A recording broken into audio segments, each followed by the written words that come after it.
Hi, welcome back to WineMastery. We are going to taste a wine. It is a Merlot, and it is from the Apothic label, and it's from the US of A. And we're going to taste it now.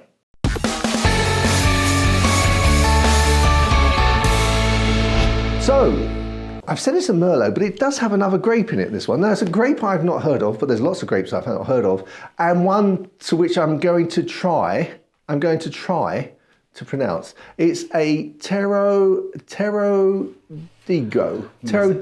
Let's have a look. I've never heard of this grape either. And I understand it originates in northeast Italy as an Italian grape, but there's no indication on the bottle. It just says Apothic Merlot. So I wasn't aware until I read the notes that other grape was involved, which obviously will be down to it must be just a small amount. Yeah, it must be tiny. Yeah. Right. Well, let's see what it's a.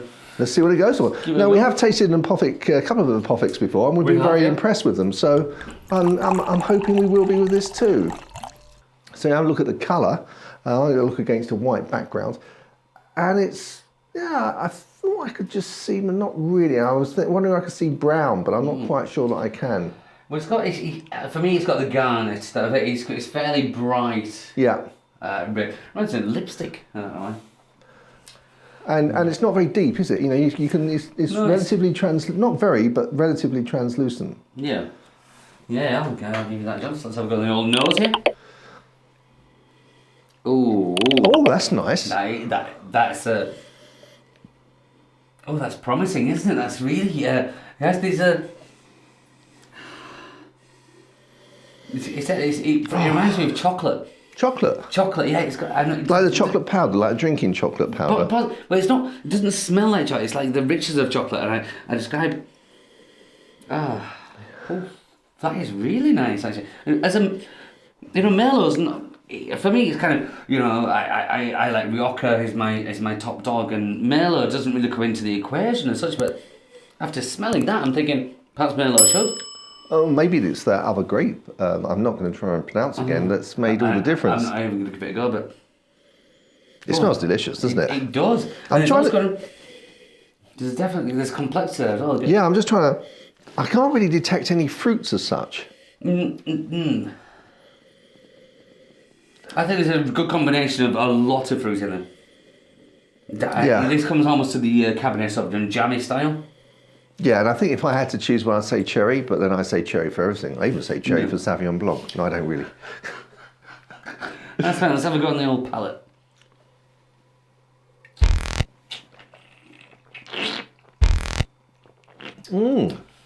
Wow. That's very nice. Beautiful mouthfeel. And actually, the taste is morphing into different tastes. You know, the longer you wait there, it's quite well balanced as well, isn't it? There is a little bit of tannin at the end, but it's not over the top in any way, shape or form. John, I'm going to go out of my way here and call that outstanding. Outstanding. That is, whether it suits my palate, but it's absolutely beautiful. Like the flavour, there's like a blackberry, chocolatey richness there. And then you like it's mouth coating. The length there is fabulous. The tannins are so well balanced. The length's good.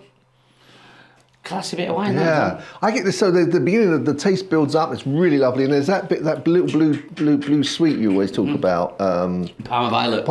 Yeah. That just for a few seconds, and then it sort of dies away into not dies away, but it then morphs into a different taste. There is a lot going on in that one wine. There is. And it's got a great length, actually, isn't it? It's saying then. You're right. Just out of interest, John, I don't know how much is this. I know, well, let's have a look at the price. £10.50. Ooh. That's not a bad price. That's not bad for this. This is that's fantastic value for that quality of wine. Let's just show let's show you the bottle and the label, so if you are passing it in the aisle, you can spot it easier. That is delicious. I mean, it's so nice. I'm not, again, fruits, I'm really sort of struggling to just the overall effect, the overall taste is so yummy. This is a triple threat. It's got it all in there. Oh. I could drink a lot of that, John. As you say, it's very jammy, isn't it, as well? That jammy, that kind of, it makes you want to lick your lips kind of jamminess, that kind of, but like you said, it's hanging around, it's got a mouthfeel, there's a velvetyness about it. I think that also it'd be a great wine for people that are trying to get into red wine, transversing from rosé or white into red. Yeah, like a starter, because it's not, the tannins aren't so apparent in there. But that's the proper experience, is that? That's very nice. And again, Merlot sort of went out of fashion after that film that I can never remember the name of, where it was slagged and the sort of sales dropped. What was it? I'll put it in the notes below, but okay. it was a film where Merlot was sort of, everyone's passé, and then sales did drop, but... Well, to be fair, it's the first time I've tried Merlot for a long, long time, and my job is drinking wine. And such a tough job. I know. But this is... I said it before, outstanding just as a wine.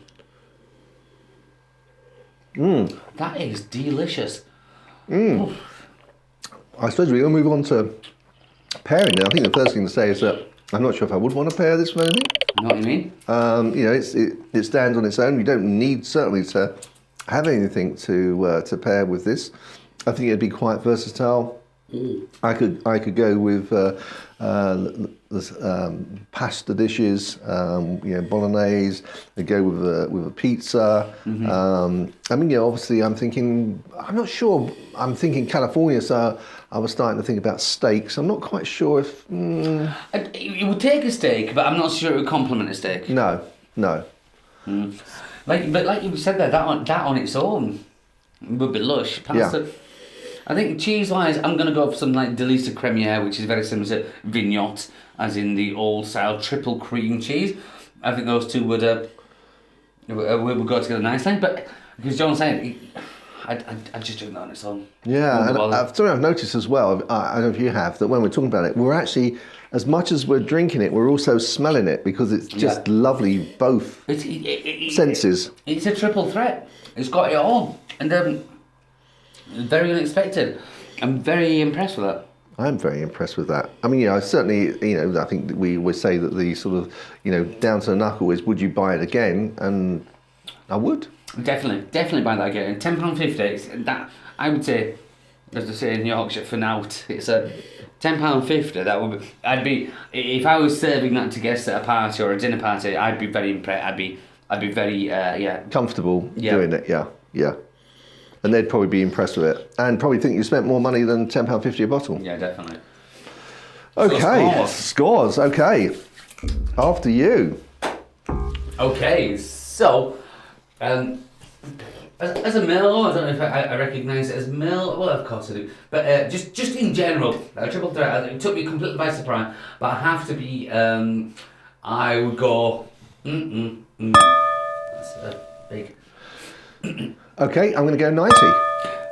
92. Okay. Yep. I was thinking 90, 91. I thought, 90 gets it over that line. Yeah, we'll just get into 90. It's enough, isn't it? Yeah. But that thoroughly deserves. Yeah, it does. It is. Especially at that price, I think. Yeah. I mean, there's not many. I think out of the sort of. I think we're on to, in terms of episodes, were 500, but our initial episodes we used to do 3 wines per episode. Yeah. So I think that we're probably into something like 700 wines or something, and out of that, I think we've only done. There's only been about 12 that have gone 90 and above. Yeah. So well deserved. Yeah, that sort of shows you how much esteem we hold it in. Definitely. Fabulous. Well, we haven't been filming for a while, have we? Because of we haven't been 3 months. You setting up your new premises and everything. Yes, and all the above. Yeah. All the above. Very busy lad. So that is a beautiful wine to kick off the season with. Yeah, very well done. Excellent. Okay, guys, but if you get a chance to try this, let us know what you think of it. Let us know what you think it would pair well. Give us your score. What do you think it makes out of 100? Until the next time, we'll see you there. Don't forget to click the old subscribe button and give us the thumbs up if you enjoyed the video, and that'll help you find out when we're launching another video, and also hopefully help us with the old algorithm. Until then, chin chin. Chin chin.